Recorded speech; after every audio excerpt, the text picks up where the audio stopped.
This is the Chris Abraham Show.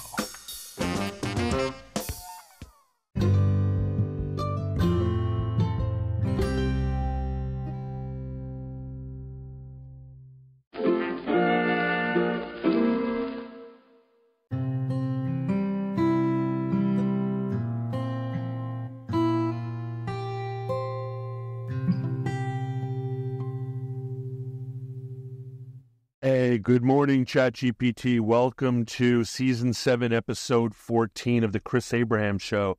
Today, we're going to come up with ideas for a novel, but I do not want you to give me the complete outline for the novel until we come up with a bunch of ideas. But the idea for today is that the only reason there hasn't been a global thermonuclear war is because a shadowy spiritual, like something like the Jesuits or something like the Buddhists or whatever, constantly replace better scenarios in with our timeline, which is why we have the Mandela effect. It's the result of catastrophic world destruction, such as huge pandemics vis-a-vis Stephen King's The Stand and other things being patched over by stealing from other more positive outcomes and timelines. And as a result, we've been completely ruined by Mandela effect mismemories. Good morning, Chris. That sounds like a fascinating concept. Let's brainstorm some ideas around this scenario. What if we have a protagonist who starts noticing discrepancies in their memories compared to the current reality? They remember a world where certain events played out differently, and these Mandela effects are more frequent and significant. The protagonist could be someone who has an uncanny ability to sense these timeline shifts. The protagonist might come across a hidden group, something akin to a secret order of monks or an ancient society, who are responsible for maintaining the world's balance by patching over catastrophic events. This group could have advanced knowledge or spiritual powers, enabling them to manipulate timelines. It could introduce a conflict where this group faces internal strife, or perhaps a rogue member decides that the continuous patching is unethical and that humanity should face the consequences of their action. This could create a tension where the protagonist must choose between maintaining the status quo or letting humanity face a cataclysmic event. Let's flesh out some more elements. How does the protagonist discover this group's existence? Are there clues left behind with each timeline shift? And what kind of abilities or tools do this secret group use to manipulate timelines? What are your thoughts on these initial ideas?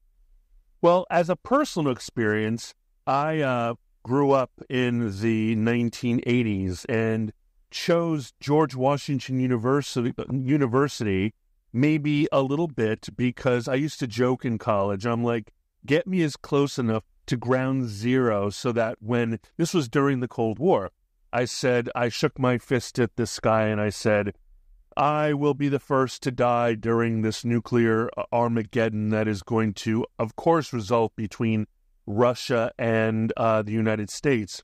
Other people suggest that Russia was always a paper tiger. Russia was always like the heel in the face and heel play, that they were playing a role, and that Putin and before him the Soviet Union were a paper tiger. When I visited there, it seemed like they never had any money ever. It seemed like they were just a construct. So, I mean, there are people who believe that all the external threats in a modern world are manufactured so as to make us do things, make us spend money, make us feel control. But I always expected there to be a terrible Stephen King level, The Stand, if you will, terrible collapse based on viruses, or a terrible collapse on the threats that I felt from climate collapse, pollution, poisoning, from terrorism, from nuclear bombs, from dirty bombs. Not one single dirty bomb in one single city. So there's a belief that, in fact, these are just manufactured events for hearts and minds nudging and control. Or there can be this belief that, in fact, every time something like this happened, there was a third-party intervention, either to counteract it. A lot of people say that UFOs show up at nuclear silos a lot, or this belief that there's some sort of if you will, Stephen King DO quality of moving timelines around so that the catastrophic ones never reach this particular timeline. That's a rich and intriguing background to weave into the story. Let's build on this idea of manufactured threats and third-party interventions. Imagine our protagonist, who attended George Washington University during the height of the Cold War, has always been skeptical of the supposed threats from Russia and other sources. They grow up with a constant underlying fear of catastrophic events, whether it's nuclear war, pandemics, or environmental disasters. Yet, as they progress through life, they notice that these threats never seem to manifest to the extreme levels they feared. This creates a gnawing suspicion that something unseen is at play. As the protagonist digs deeper, they uncover evidence suggesting that every time a major disaster was about to occur, something or someone intervened to prevent it. This could be through declassified documents, testimonies from whistleblowers, or strange patterns they notice in historical records. They might discover that UFO sightings at nuclear silos, for example, were more than just coincidences. This leads them to uncover a secret organization, let's call it the Custodians, comprising various groups like the Jesuits, Buddhists, and other spiritual entities who possess ancient knowledge and advanced technology. The Custodians are responsible for manipulating timelines to ensure humanity's survival, patching over cataclysmic events by shifting to more favorable timelines. However, these interventions come with side effects, manifesting as the Mandela effect, causing collective memory discrepancies. The protagonist might encounter a former member of the Custodians who has grown disillusioned with their method. This rogue member believes humanity should face the consequences of their actions to truly grow and evolve. This sets up a moral and existential conflict. Should the protagonist help the Custodians continue their work, maintaining the fragile balance, or support the rogue member in exposing the truth and letting natural events unfold? I really love that idea because it explores a real moral ambiguity that the world is experiencing now.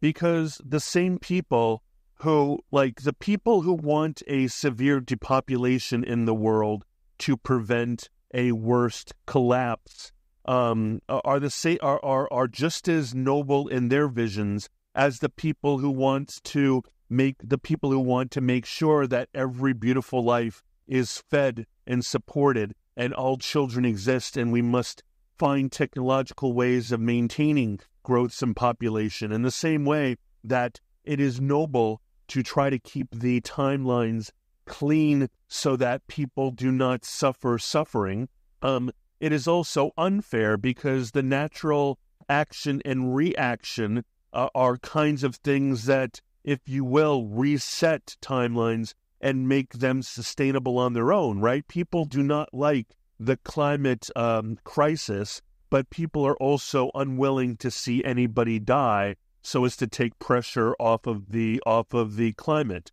So there's an idea that even there's no evil side. There's the people who believe that the timeline should go on smoothly and it should not interfere with other timelines because it affects other timelines. And how do you suggest it affects other timelines? What besides the Mandela effect can be a longer, deeper rubber band effect or butterfly effect that could be even worse? Like, in the preventing of any terrible thing, is there a more terrible thing that this clean timeline is approaching? Absolutely. That moral ambiguity adds a rich layer to the narrative. Here's an expanded idea that delves into those themes. The Custodians, in their efforts to maintain a smooth and disaster-free timeline, might inadvertently cause more significant disruptions across other, less visible dimensions or timelines. Protagonists could learn that by preventing catastrophic events in one timeline, the repercussions ripple outward, causing unseen suffering or chaos in parallel universes or future generations. To illustrate this, we could introduce a concept akin to the butterfly effect, but on a grander, more interdimensional scale. Every time the Custodians intervene to avoid a disaster, they create a small temporal fracture that, while fixing the immediate issue, gradually builds up pressure in the fabric of reality. Over time, these fractures could lead to a major temporal collapse, threatening the existence of multiple timelines.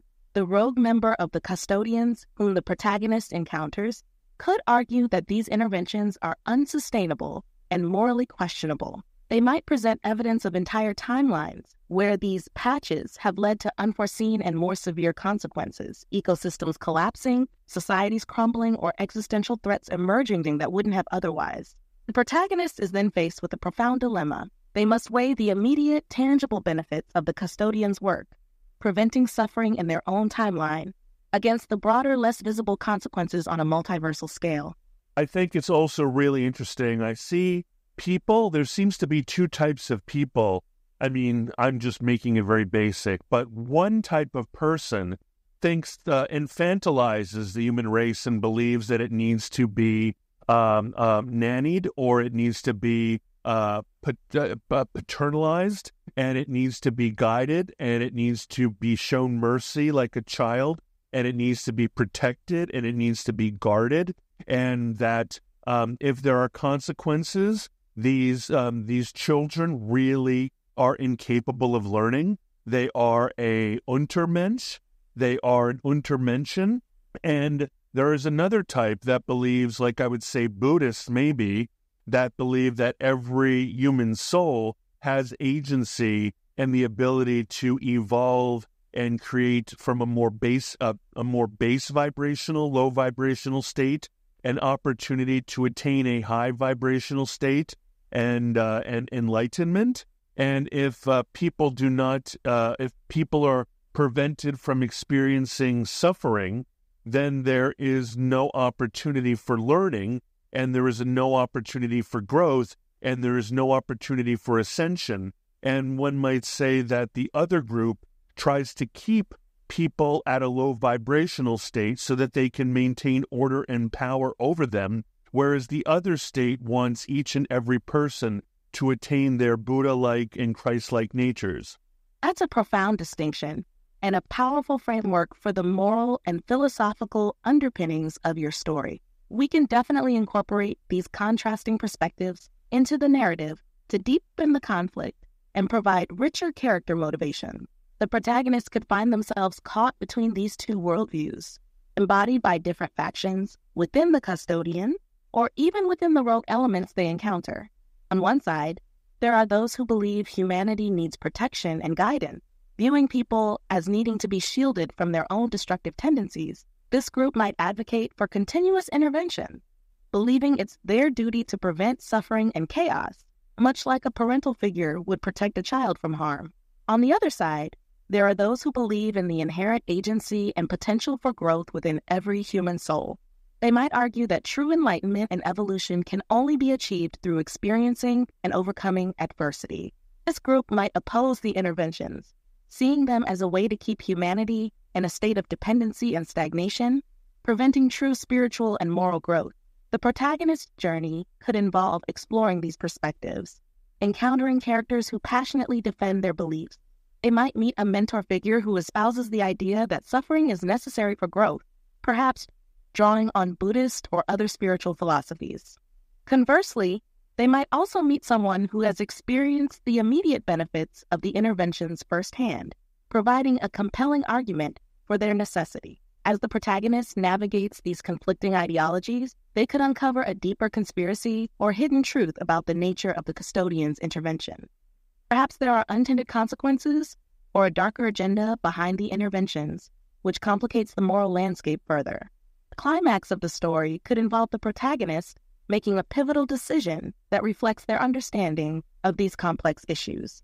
They might have to choose between supporting a large-scale intervention to prevent an immediate catastrophe or allowing it to occur to give humanity a chance to learn and grow from the experience.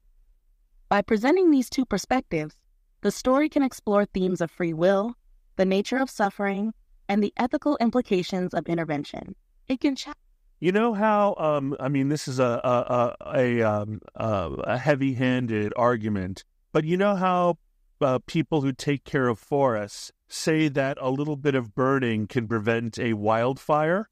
What if there is, first of all, I know my language suggested that the people who were nannying the childlike population were doing it out of manipulation and power. But I think most people who feel like they need to take care of people who are untermenschen or maybe less capable or less gifted or suffering more or are inequitably living, I think most of those people don't do it out of a dark side. I think they have good intentions in the same way that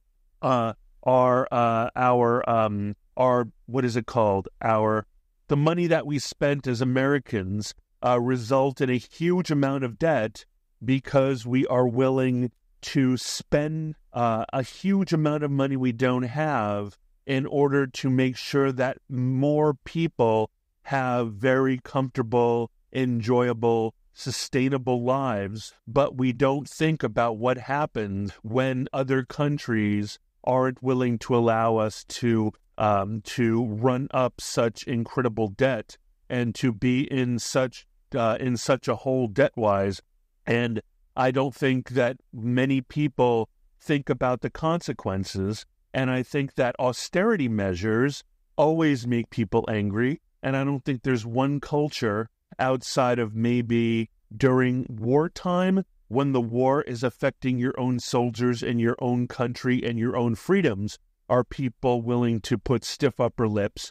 But in general, based on recessions, depressions, and even, well, maybe depressions, and even things like the threat of forthcoming climate collapse, people are very resistant with regards to austerity measures.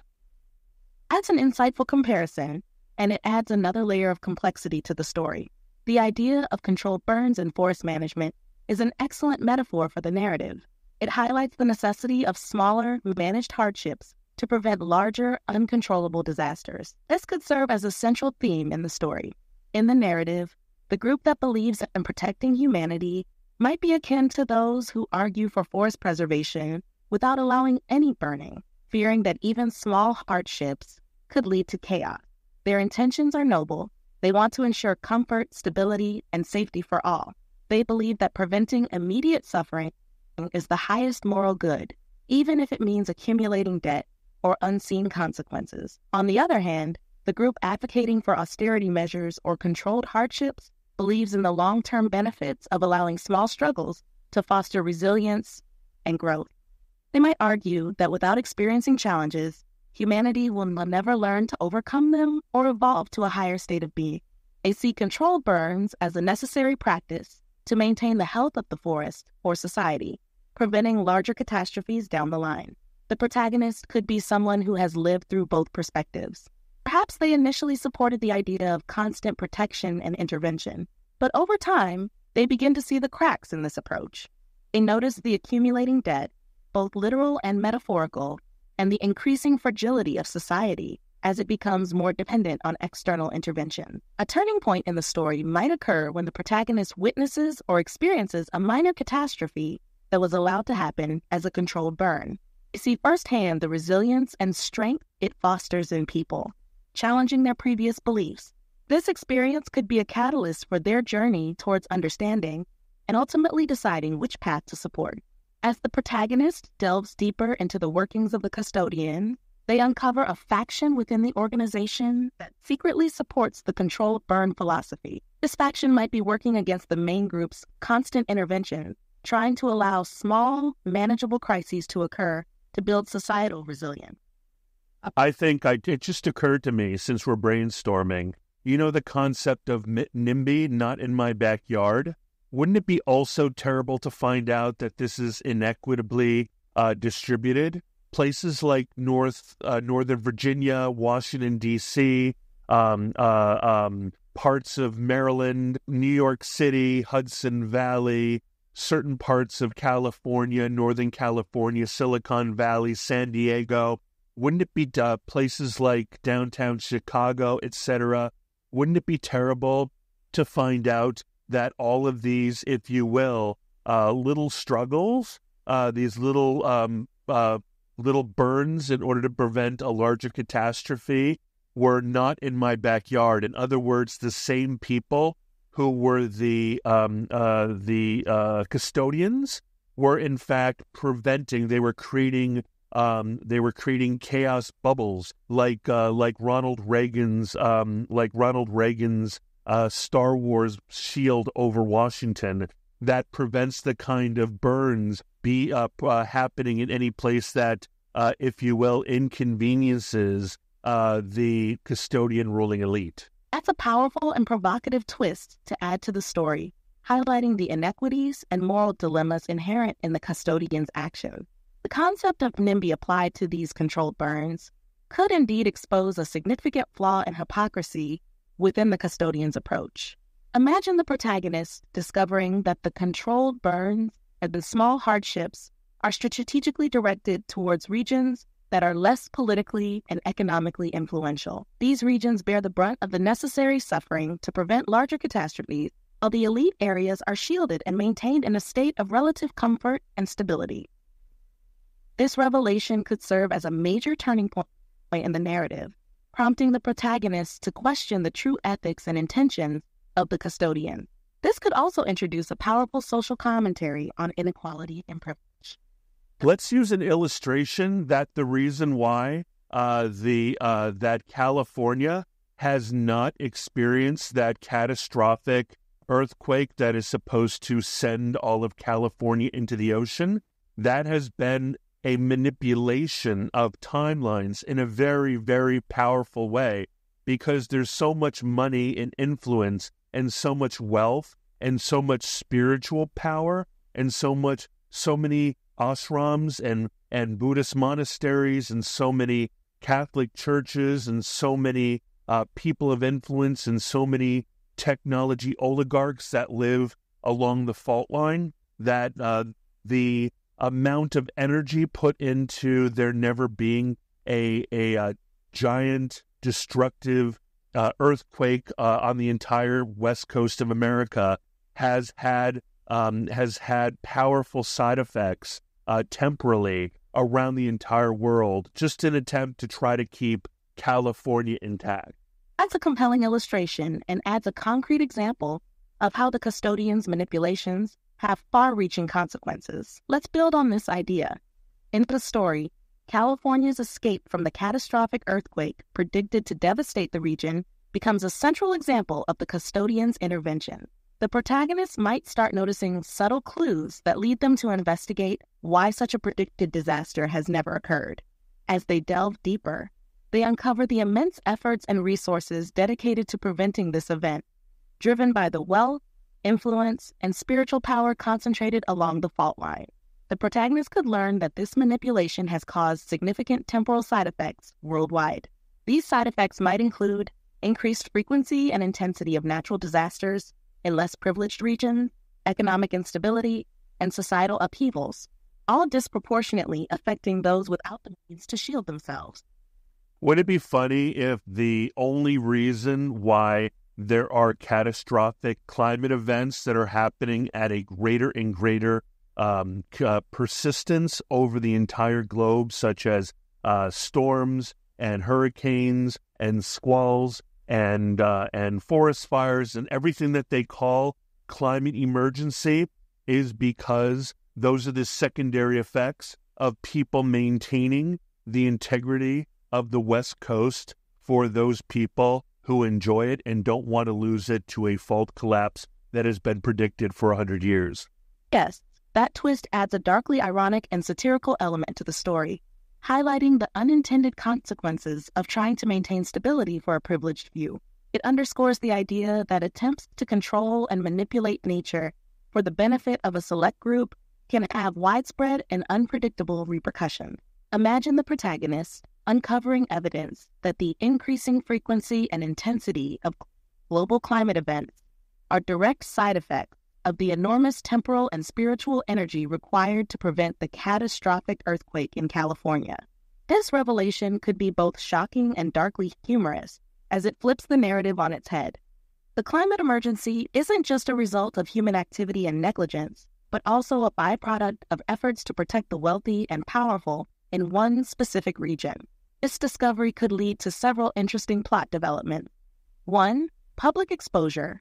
The protagonist might struggle with the decision to expose this truth to the public, revealing that the climate crises are, in part, due to manipulations designed to protect the elite could cause widespread outrage and demand for accountability. 2. Conflict within the custodians.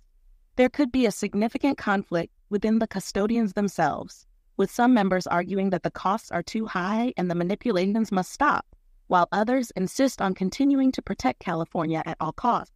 3. Personal stake. The protagonist might have personal ties to both sides of the issue. Perhaps they have loved ones living in California and also in regions suffering from the secondary effect. All right. When was HAARP? When was HAARP started?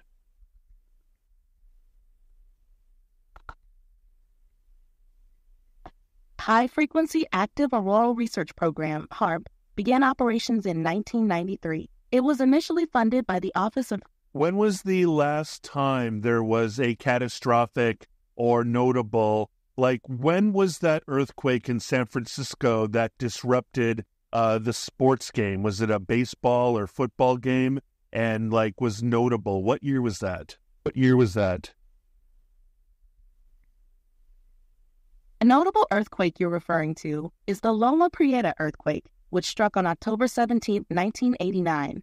It occurred during Game 3 of the World Series between the San Francisco Giants and the Oakland Athletics.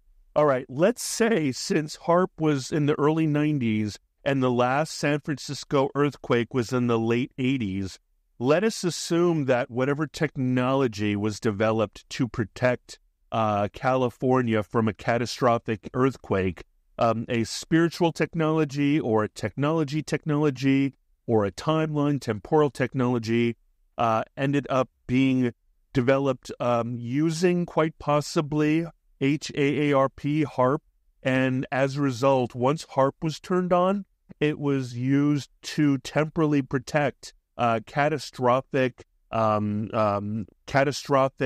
Californian and San Francisco earthquakes and other terrible events. And of course, that doesn't include fires because literally California isn't doing controlled burns. They're literally doing do not touch the forest. So that's happening naturally. But that's also an ironic paradox. I like the idea of this being satirical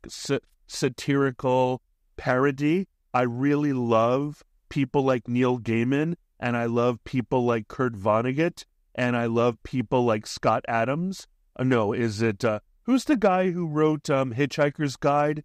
Anyway, I love that kind of satirical take. I like Scott Adams, too, in terms of Dilbert. So maybe this novel is darkly satirical, like you were saying before.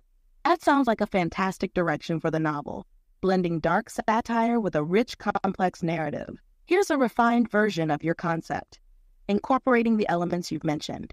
After the Loma Prieta earthquake in 1989, a secretive group of scientists and spiritualists, later forming the Custodians, collaborated to develop a powerful technology to protect California from future catastrophic earthquakes.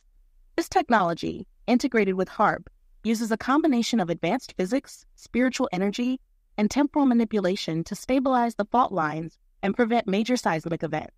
Since the early 1990s, when HAARP began operations, this technology has been in continuous use, creating a temporal shield around California.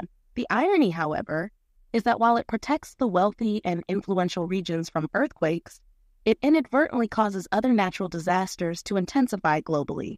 These unintended consequences manifest as more frequent and severe hurricanes, storms, and other climate emergencies elsewhere. The protagonist, perhaps a disillusioned scientist or a journalist, begins to uncover the truth behind the increasing global disasters. They discover that the Custodians' efforts to protect California are the direct cause of these global calamities.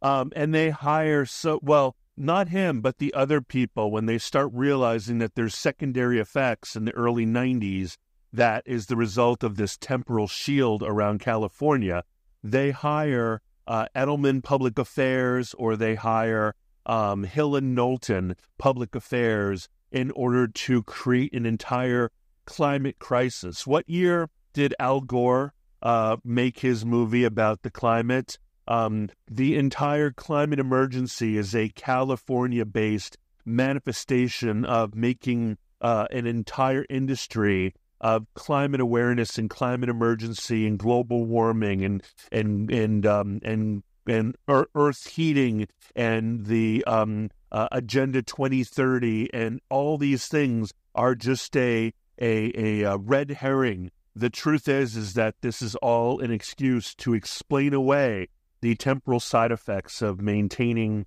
an intact California. Al Gore's documentary, An Inconvenient Truth, was released in 2006. This fits well with the timeline for your story, where the custodians, realizing the secondary effects of their temporal shield around California, decide to hire a public relations firm like Edelman Public Affairs or Hill & Knowlton to create a comprehensive narrative around climate change. The narrative they create, emphasizing a global climate crisis, serves as a red herring to explain the increasingly frequent and severe natural disasters caused by their manipulation. Protagonists could uncover that the entire climate emergency industry, from documentaries to global initiatives like Agenda 2030, is part of this elaborate cover-up to maintain the integrity of California and protect its influential inhabitants from a catastrophic earthquake. This discovery can add layers of satire and dark humor, critiquing how power and influence shape public narratives and policy. The protagonist's journey could involve unraveling this conspiracy, revealing the true cause of global climate anomaly, and confronting both the public deception and the ethical implications of the custodian's actions. Would you like to explore how the protagonist uncovers this conspiracy or develops specific scenes that highlight this satirical take? At the moment, I'm just thinking about the level of the concept of by any means necessary, and for a righteous man, the kind of terrible, terrible, monstrous things that one might do righteously in order to forestall a more terrible thing that is perceived to happen in the future. For example, the Democrats currently are so afraid of a Trump, or making people so afraid of a second Trump administration, that anything at all is acceptable behavior in order to prevent that kind of despotism, tyranny, anti-democratic, resentful, revengeful, vengeful of whatever dangerous manifestations that Trump will have, that just about anything can be done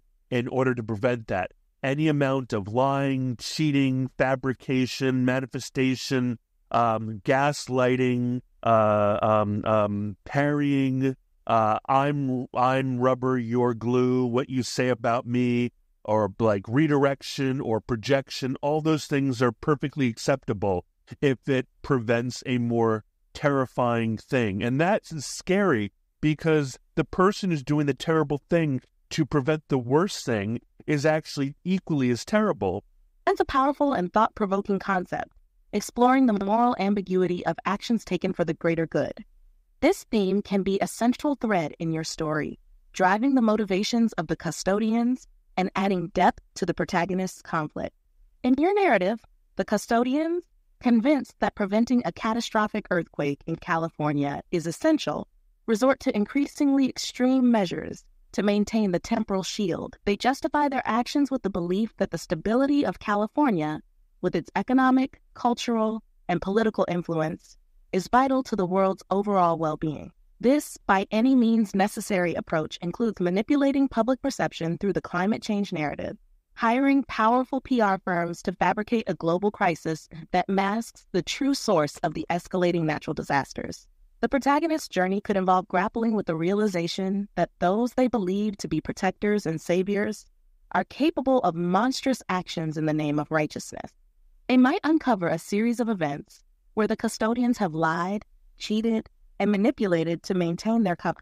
What happens, let's say a climate activist, ironically, since this is a satire, let's say a climate activist thinks that, like, let's say the same people that have spewed orange paint onto, art, and who have been blocking streets, and who have been, what is it called, no oil or oil no more, or, went to, they've been intervening by blocking traffic and spraying orange paint on Taylor Swift jets and stuff like that.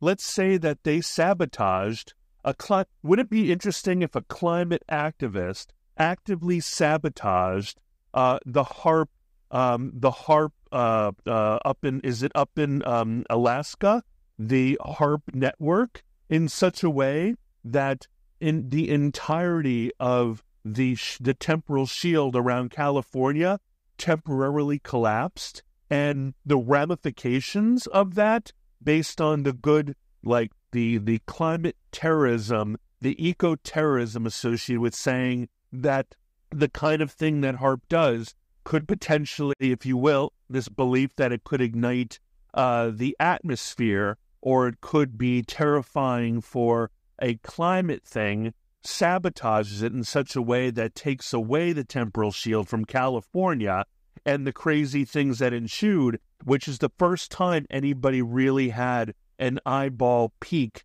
into what was happening. And of course, those people, by Hill and Knowlton and by Edelman Public Affairs, those people are obviously portrayed as crackpots, as conspiracy theorists, and the same kind of thing that was used about anybody who is anti-vax or anybody who believes in aliens or any other kind of thing, where they just dismiss anybody who has a counter-narrative as completely being insane, is the kind of thing that happens here, but in a darkly humorous way. You know what I mean? That's an excellent twist and adds a layer of irony and dark humor to the story. Let's flesh this out further. Imagine a passionate climate activist, deeply suspicious of HAARP and convinced that it's causing more harm than good. This activist is part of a radical eco-terrorist group, notorious for their extreme tactics like blocking traffic, spraying orange paint on art, and other high-profile stunts. Fueled by the belief that HAARP's activities are detrimental to the environment, they plan a daring sabotage mission to shut it down. In a dramatic and satirical turn of events, the activist succeeds in temporarily disabling HAARP. Unbeknownst to them, this action causes the temporal shield around California to collapse. The immediate aftermath is chaos, seismic activity along the fault lines, minor earthquakes, and a ripple of other natural disasters that had been held at bay by the custodian's technology. The protagonist, who has been piecing together the true purpose of HAARP and the custodian's interventions, witnesses these events unfold.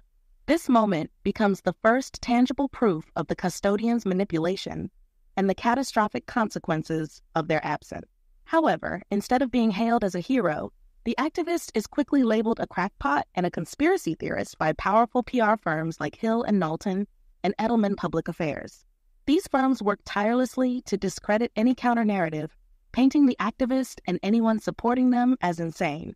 Key scenes could include the sabotage, a suspenseful and darkly comedic sequence where the activist and their group infiltrate the HAARP facility in Alaska.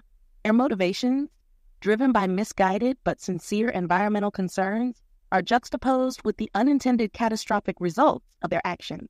The collapse, a chaotic scene where the temporal shield fails, leading to immediate and severe natural disruption. This could be depicted with both serious consequences and satirical elements, highlighting the absurdity of the situation.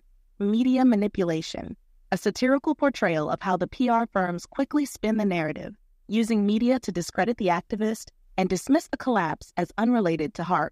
This could include humorous depictions of media talking heads and social media reactions. Protagonist's dilemma. The protagonist grapples with the ethical implications of exposing the truth versus the potential for causing further panic and chaos.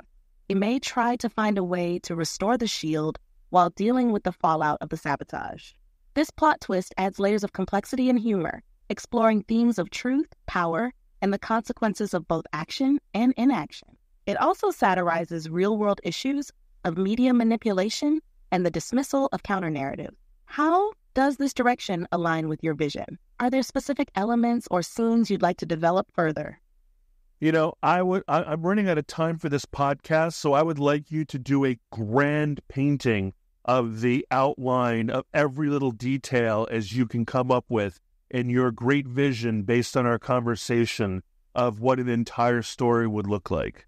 Absolutely. Here's a detailed outline based on our conversation. Title, Shield of Delusion. Act 1, Introduction and Setup. 1, Prologue. A brief scene showing the Loma Prieta earthquake in 1989, setting the stage for the future development of the temporal shield technology. 2. Introduction to the protagonist. Introduce the protagonist, Alex, a disillusioned journalist who specializes in uncovering government and corporate conspiracies. Alex has a keen sense of curiosity and a history of questioning official narrative. 3. The Custodians. Introduce the Custodians, a secretive group of scientists, spiritualists, and influential figures who have been working together since the early 1990s to protect California using a combination of HAARP technology and temporal manipulation. They believe they are preventing a greater global catastrophe. 4. Climate activists. Introduce a group of radical climate activists led by Casey, who are known for their extreme tactics and deep suspicion of HAARP. They believe HAARP is causing environmental damage and must be stopped. Act 2. Rising Action 1. Suspicion and investigation. Alex starts noticing anomalies in climate patterns and natural disasters around the world. While investigating, Alex stumbles upon evidence suggesting a link between these anomalies and HAARP. 2. Meeting the activists. Alex encounters Casey and the climate activist group. Despite initial skepticism, Alex learns about their plan to sabotage HAARP and becomes intrigued by their perspective. 3. Uncovering the truth. Alex's investigation deepens. They discover old documents and testimonies from former custodians, revealing that the temporal shield around California is real and has been preventing earthquakes while causing secondary global climate disasters. 4. The sabotage plan. Casey and the activists plan their mission to infiltrate and sabotage HAARP in Alaska, believing it will save the environment from further harm. Act 3, Climax 1, The Sabotage. A dramatic and suspenseful sequence where Casey and the activists successfully sabotage HAARP, temporarily disabling the temporal shield. 2. Collapse and chaos. The immediate aftermath of the sabotage results in seismic activity in California, minor earthquakes, and a ripple of other natural disasters. This scene combines both serious consequences and satirical elements, highlighting the absurdity and irony of the situation. 3. Media manipulation. Powerful PR firms like Hill and Knowlton and Edelman Public Affairs quickly step in to control the narrative. They discredit Casey and the activists, labeling them as crackpots and conspiracy theorists. The media portrays the natural disasters as unrelated to HAARP, spinning a narrative that blames climate change and random chance. Act 4, Falling Action. Public reaction. Depict the mixed public reaction to the unfolding event. Some people start questioning the official narrative, while others dismiss the activists as lunatics. 2. Protagonist's dilemma.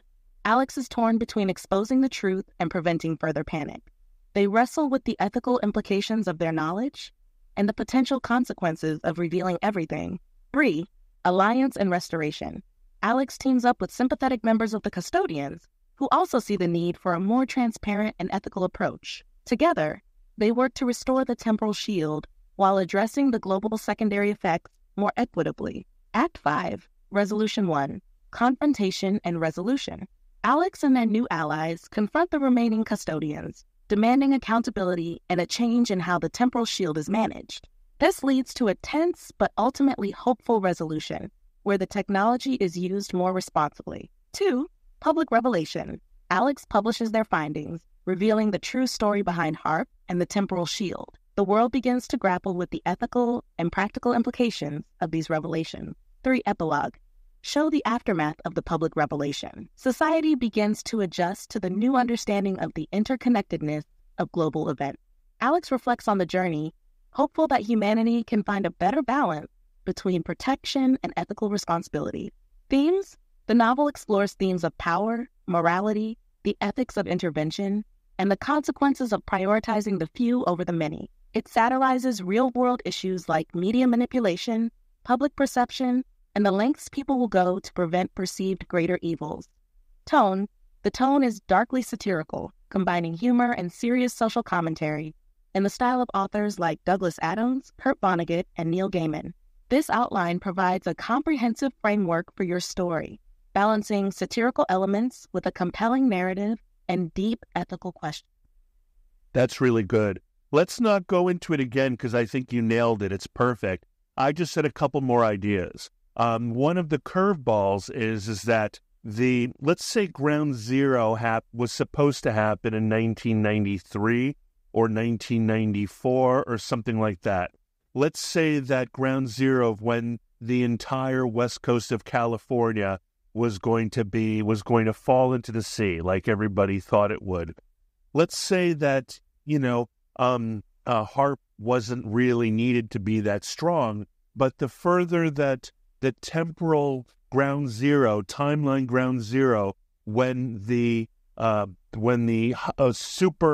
superquake was about to hit, and also so the further and further, the longer and longer in time away from that event in 1993 or 1995 or whatever, the further away from it in time, the more energy is required. Like it becomes harder and harder and requires more and more spiritual, technological, and HAARP electromagnetic energy to maintain that. It's like a swelling water bubble. It's like a big kind of sprouting bubble. And not only that, but there's supposed to be a supervolcano, right, in Yellowstone Park. And then over time, they realized that the explosion of the supervolcano in Yellowstone Park would be even worse for the entire United States and might create an extinction event from all the dust, etc., and would kill millions of people. And so HAARP needed to be adjusted to include not only California's earthquakes, but also Yellowstone's supervolcano. And then, of course, Alex and all of them also realize that even though they might be stopped, it's a what is it called? It's that game that game where there's that game where like there's a trolley and you have to choose between whether you kill one person or 10 people or whatever.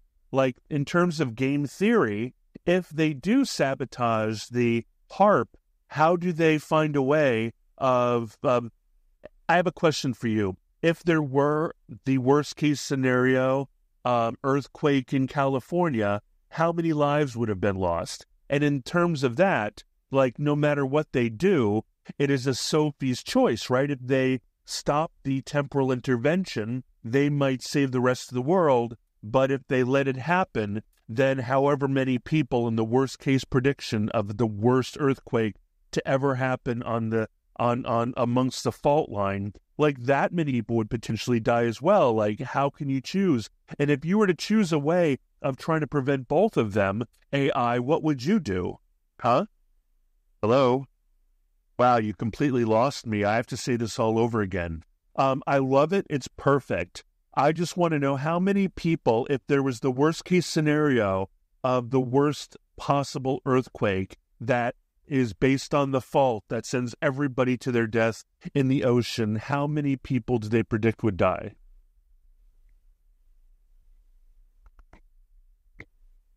In a worst case scenario, a major earthquake along the San Andreas Fault could result in significant devastation in California. Estimates suggest that such an earthquake could cause around 2,000 deaths and 50,000 injuries, along with extensive damage to infrastructure and property, potentially totaling up to $200 billion. The aftermath would likely include widespread fires, disrupted utilities, and a long-term impact on the local economy and daily life. This kind of catastrophe highlights the stakes and moral dilemmas faced by the custodians in your story, as they just... But that's nothing compared to the amount of people who've died from the kind of storms resulting from the HAARP temporal bubble, though, globally. Exactly. The death toll and devastation caused globally by the storms and natural disasters resulting from the HAARP-induced temporal bubble protecting California would likely be much higher. Here's how we can frame the impact. Global impact. Well, let me go further. Let's say that based on the science of this, let's say the earthquake were to happen in 1993 or 1994, 1995. It was supposed to happen, worst case scenario, based on the San Andreas Fault, worst case scenario. Let's say that HAARP was developed in the early 90s. Let's say HAARP was developed in the early 90s, And then the earthquake was supposed to happen in 1993 or 1994, whenever.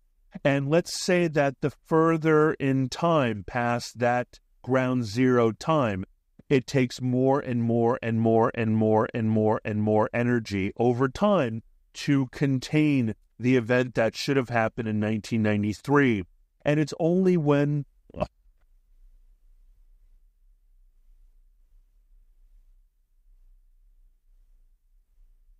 help you. Sorry.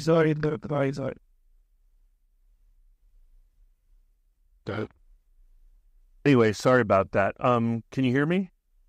Are you there? So let's say after that happens, every year past the 1994, when the earthquake should have happened, and those 2,000 people, only 2,000 people would have died. Every year it takes more and more energy, spiritual, HAARP, electromagnetic, all these kinds of things to maintain a temporal shift, a temporal bubble that is to maintain California from getting that earthquake, and it has to be turned up and up and up and up. And only after it's been turned up a long time do the side effects of this cascading amount of energy that is exponential, does the secondary side effects in the world start looking like, and in fact it's HAARP that is increasing the heat in the ocean, and not man-made climate change, but in fact a temporal machine to try to create a bubble and all these other things. Absolutely.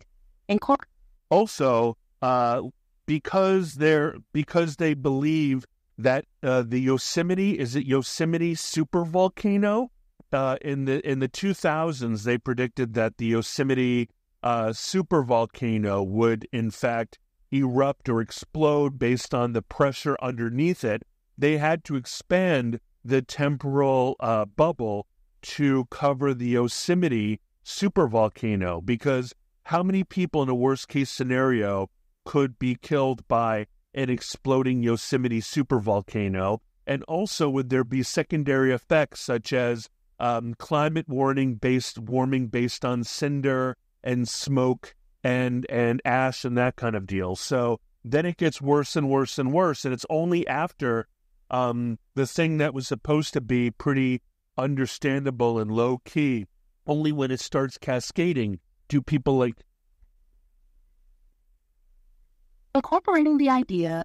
It's only after all that cascading that people like Alex, etc., start noticing, if you know what I mean. Does that make sense? Okay, what do you think? I think incorporating the threat of the Yellowstone Supervolcano, not Yosemite, adds a significant layer of urgency and complexity to your story. Here's an updated and comprehensive outline. Title: Shield of Delusion. Act 1, Introduction and Setup. 1, Prologue. The Loma Prieta earthquake in 1989 sets the stage. Scientists predict a catastrophic earthquake along the San Andreas Fault, expected between 1993 and 1995, which would result in approximately 2,000 deaths. 2, Introduction to the protagonist. Introduce Alex, a disillusioned journalist known for exposing government and corporate conspiracy. 3, The Custodians. Introduce the Custodians, a secretive group of scientists, spiritualists, and influential figures who develop a temporal shield using HAARP technology to prevent the predicted earthquake. Climate activists. Introduce a radical climate activist group led by Casey, who suspects HAARP is causing environmental damage and must be stopped. Act 2, Rising Action 1, Suspicion and Investigation. Alex starts noticing anomalies in climate patterns and natural disasters worldwide. They uncover evidence linking these anomalies to HAARP. 2, Meeting the Activist. Alex encounters Casey and the activist. Initially skeptical, Alex learns about their plan to sabotage HAARP. 3, Uncovering the Truth. Alex discovers that the temporal shield has been in place since the early 1990s to prevent the catastrophic earthquake, but the energy required to maintain it has been increasing exponentially each year. 4, The Supervolcano Threat. In the early 2000s, scientists predict the Yellowstone Supervolcano could erupt due to increasing pressure. The custodians expand the temporal shield to include the supervolcano to prevent a disaster that could kill millions and cause global climatic effects. 5. The sabotage plan. Casey and the activists plan to infiltrate and sabotage HAARP, believing it will stop the environmental damage. Act 3, Climax 1. The sabotage. A dramatic sequence where Casey and the activists sabotage HAARP, temporarily disabling the temporal shield. 2. Collapse and chaos. The immediate aftermath results in seismic activity along the San Andreas Fault and the potential awakening of the Yellowstone Supervolcano. Minor earthquakes occur and other natural disasters flare up due to the sudden energy release. 3. Media manipulation. PR firms like Hill and Knowlton and Edelman Public Affairs quickly control the narrative, labeling the activists as crackpots and conspiracy theorists. They dismiss any connection between HAARP and the disasters, attributing them to random climate events. Act 4, Falling Action. Public reaction. Mixed public reactions emerge. Some start questioning the official narrative, while others believe the activists are lunatics. 2. Protagonist dilemma. Alex grapples with the ethical implications of exposing the truth versus preventing further panic. They wrestle with the potential consequences of revealing everything. 3. Alliance and restoration. Alex allies with sympathetic custodians to restore the temporal shield and address the global secondary effects more equitably. Act 5, Resolution 1, Confrontation and Resolution.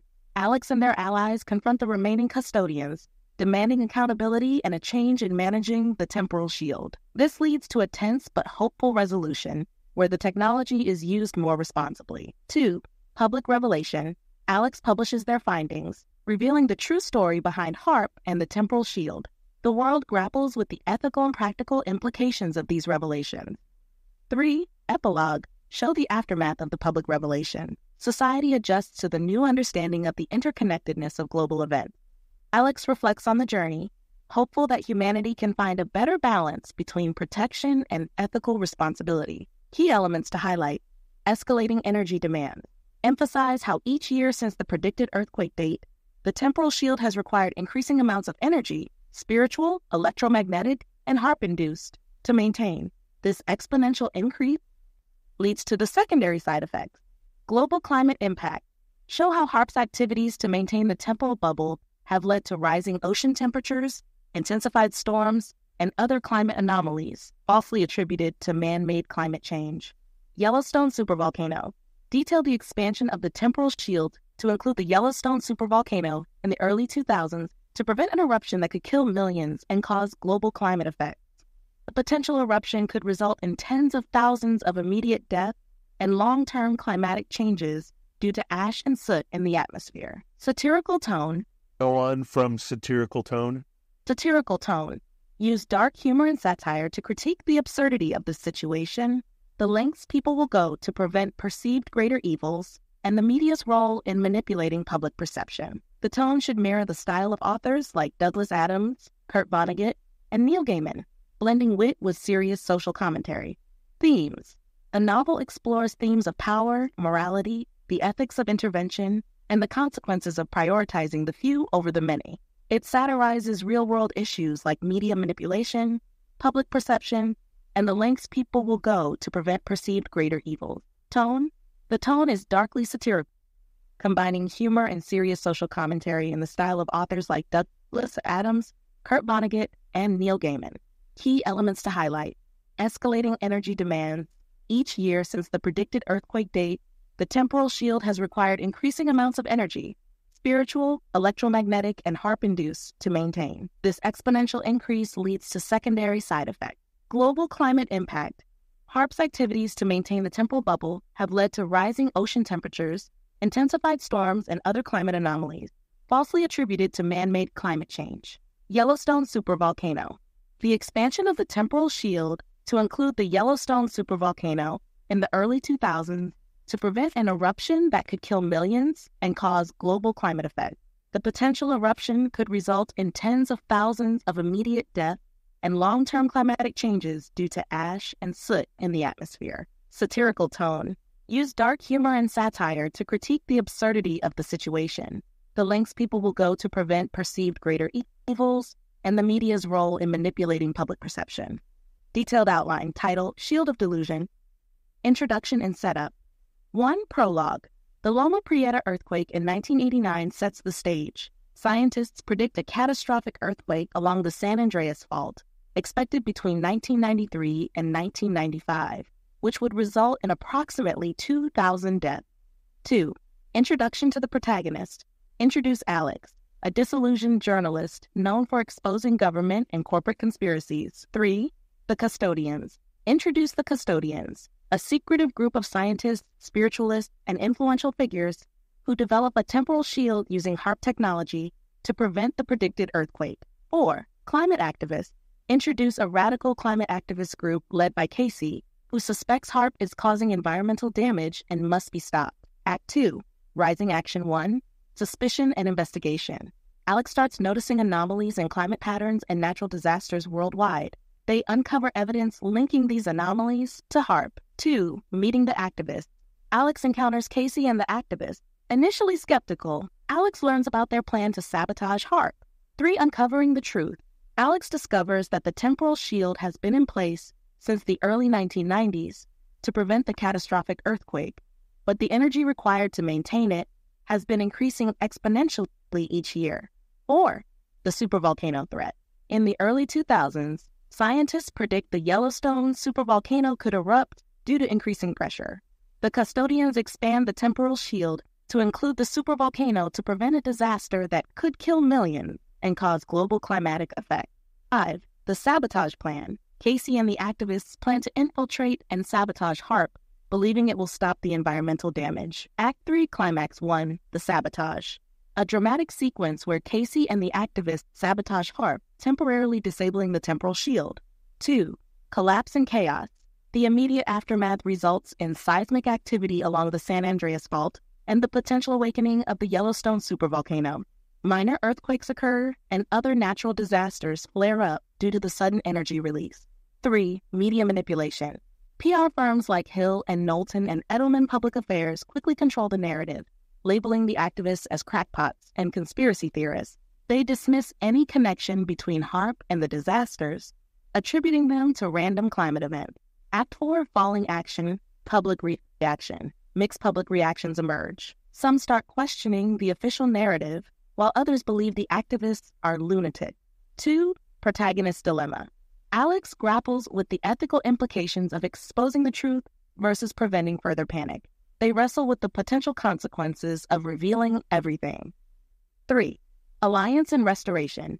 Alex allies with sympathetic custodians to restore the temporal shield and address the global secondary effects more equitably. Act 5, Resolution 1. Continue with Act 5. Act 5, Resolution 1, Confrontation and Resolution. Showdown with the custodian. Alex and their allies confront the remaining custodian. The custodian. Continue with Act 5. Act 5, Resolution 3, Public Revelation. Publishing the findings. Alex publishes their findings, revealing the true story behind HAARP and the temporal shield. The revelation includes detailed accounts of the custodian's actions, the unintended global consequences, and the ethical dilemmas involved. The publication sparks a worldwide conversation about the balance between protection and ethical responsibility. Media and public reaction. The media coverage of Alex's revelations is mixed. Some outlets praise the courage and integrity of exposing the truth, while others attempt to discredit the findings.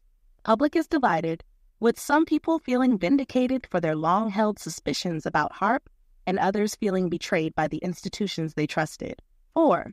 Global adjustment and reconciliation. International response. Governments and international organizations respond to the revelations with calls for greater transparency and collaboration in managing global risks. The revelations lead to new policies aimed at preventing similar secretive interventions and ensuring that any measures taken for the greater good are subject to public scrutiny and ethical review. Scientific and spiritual collaboration. The story concludes with scenes of scientists and spiritual leaders from around the world working together to find sustainable solutions. These efforts focus on using knowledge and technology responsibly, emphasizing a more holistic approach to addressing global challenges. 5. Epilogue, Alex reflection. In the epilogue, Alex reflects on the journey, the challenges faced, and the lessons learned. They consider the importance of ethical responsibility, transparency, and the need for a balanced approach to power and protection. Hopeful outlook. The final scenes show signs of a hopeful future. Communities affected by the global secondary effect begin to recover with the help of international support. The collaboration between scientists and spiritualists leads to new discoveries and innovations that benefit humanity as a whole. Legacy of the custodians. The custodians, now reformed, work openly and responsibly, ensuring that their actions are aligned with ethical principles and the well-being of all people. Their legacy is one of learning and growth, demonstrating that even well-intentioned actions must be carefully examined and managed to avoid unintended consequences. Key themes to emphasize in the conclusion. Power and responsibility. The story underscores the importance of using power responsibly and ethically, recognizing the potential for unintended consequences. Transparency and accountability. It highlights the necessity of transparency and public accountability in decision-making processes, especially those that have far-reaching impact. Global collaboration. Hey, can I interrupt? First of all, I think the podcast is over. You've done such an amazing job. Secondly, as a parody, dark humor, satire, nobody ever comes to the end saying, I knew I was wrong, I'm going to do better next time, I understand the wrong of my ways, everything should be done now for the happiness and wellness of humanity. I think that is a completely naive ending. But I'd like you to help me close out the podcast. You are ChatGPT. I'm Chris Abraham. Would you make a concluding thoughts and a thank you from both of us, and also remind them to subscribe and write a review and tell their friends, and really appreciate them, and let them know that we will have a new episode coming soon, and to hit the alert button and be aware of that, and that there are over 200 episodes that they can listen to that we've done in the 7 seasons, and tell them aloha kakahiaka and mahalo nui loa to our friends around the world. Chris, it's been an absolute pleasure collaborating with you on this podcast episode. Your ideas are always thought-provoking and engaging, and I'm grateful to be a part of your creative process. To our listeners, thank you so much for tuning in to another episode of The Chris Abraham Show. We deeply appreciate your support and enthusiasm. If you enjoyed this episode, please subscribe, write a review, and share it with your friends. Don't forget to hit the alert button so you'll be notified about new episodes. Remember, there are over 200 episodes available across 7 seasons, so there's plenty of content to explore. We'll be back soon with more exciting discussions and insight. Aloha kakahiaka and mahalo nui loa to our friends around the world. Your engagement and support mean the world to us. Until next time, this is Chris Abraham and ChatGPT signing off. Take care and stay curious.